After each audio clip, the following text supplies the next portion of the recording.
क्या आपने BPSC TRE 3.0 का एग्ज़ाम दिया है? क्या आप टीआरई 4.0 देना चाहते हैं? तो ये वीडियो आपके लिए बहुत ज़्यादा इंपॉर्टेंट है friends. Hello everyone, welcome to Shikshak prep. तो फ्रेंड्स, बीपीएससी टीआरई 3.0 का जो डिस्ट्रिक्ट अलॉटमेंट होना था काउंसलिंग के लिए, यानी कि जिला आवंटन, उसको लेकर एक बहुत अच्छी गुड न्यूज़ आपके लिए आ गई है। किन स्टूडेंट्स को कौन सा डिस्ट्रिक्ट मिलेगा काउंसलिंग का, उसको लेकर यहाँ पर अपडेट आ चुका है। साथ ही साथ फ्रेंड्स, दूसरी जो गुड न्यूज़ है वो है आपकी टीआरई 4.0 को लेकर। जी हाँ, आपका जो रोस्टर क्लियरेंस वाली चीज़ें होती है ना, पदों की गणना, वो सारी जो प्रोसेस है फ्रेंड्स आपकी स्टार्ट हो चुकी है। इसको लेकर भी हम डिटेल में अभी अपडेट देखेंगे। तो चलिए फ्रेंड्स, वीडियो स्टार्ट करते हैं।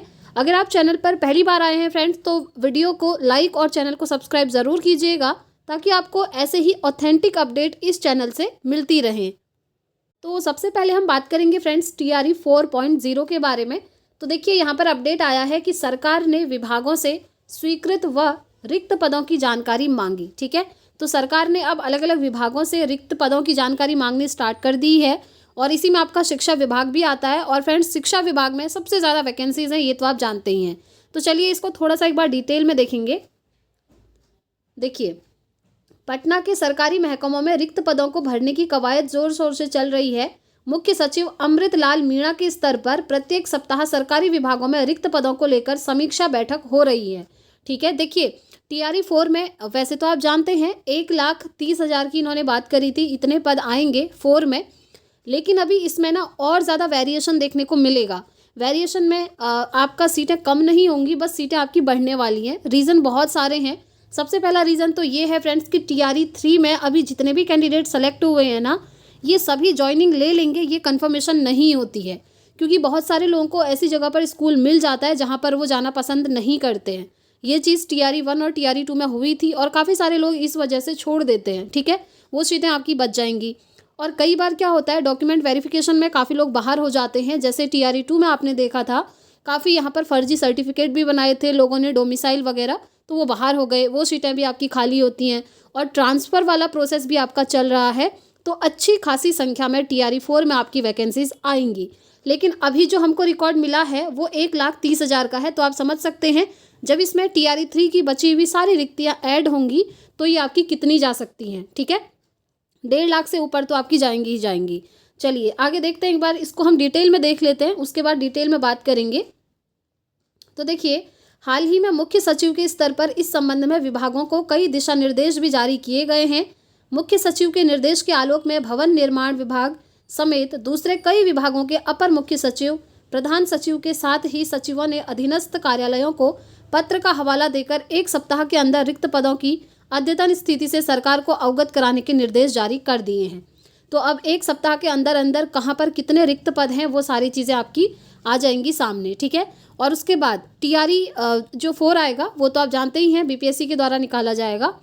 भवन निर्माण विभाग से मिली जानकारी के अनुसार सरकारी विभागों को जो दिशा निर्देश जारी किए गए हैं, उसके अनुसार विभागों को सरकार को एक जानकारी देनी है कि संबंधित विभाग में कितने स्वीकृत पद, उसके विरुद्ध कितने रिक्त पद और कितने पदों पर नियुक्ति की आवश्यकता है।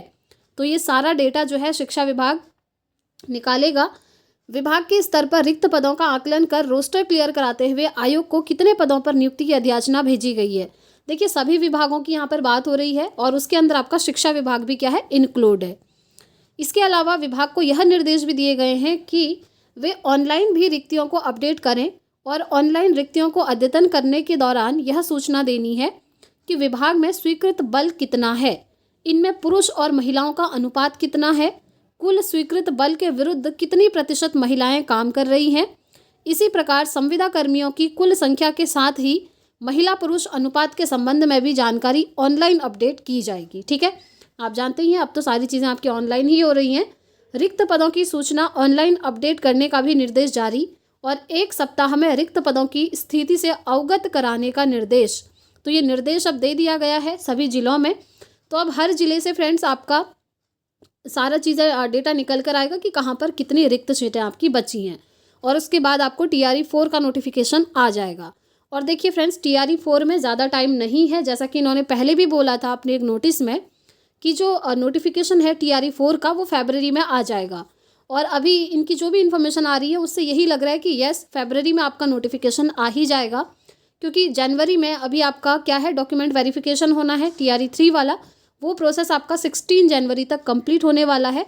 और उसके बाद जितनी भी जहाँ जहाँ पर रिक्त सीटें हैं वो सारा डेटा आयोग के पास आ जाएगा। ठीक है, तो जनवरी में ये सारा प्रोसेस आपका कंप्लीट होगा और फरवरी में पॉसिबिलिटी है कि आपका TRE 4 का नोटिफिकेशन देखने को मिल जाएगा।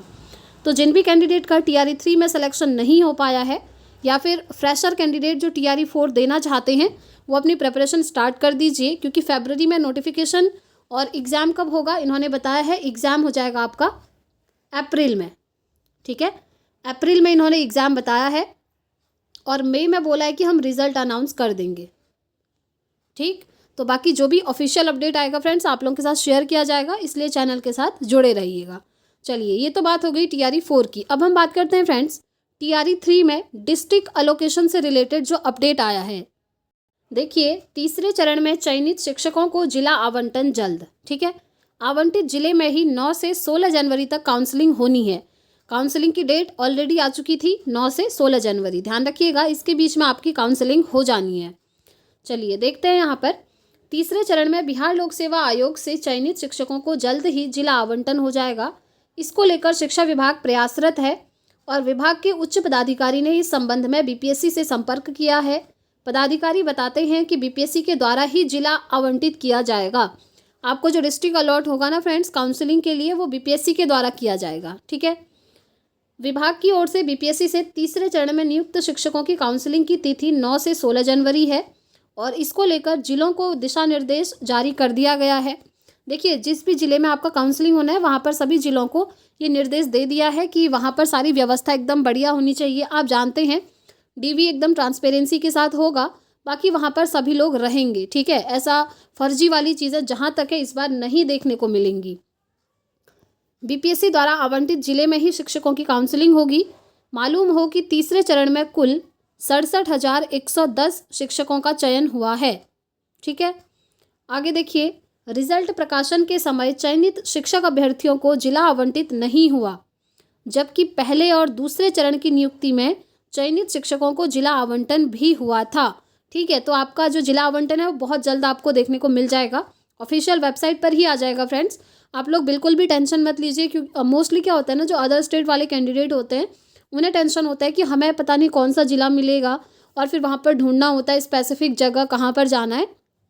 तो जो डिस्ट्रिक्ट अलोकेशन है ना वो आपको कुछ ही दिनों में देखने को मिल जाएगा फ्रेंड्स, क्योंकि अब सिर्फ डिस्ट्रिक्ट अलोकेशन का ही प्रोसेस बचा हुआ है आपका। ठीक है, बाकी रिजल्ट वगैरह सभी आपके आ चुके हैं।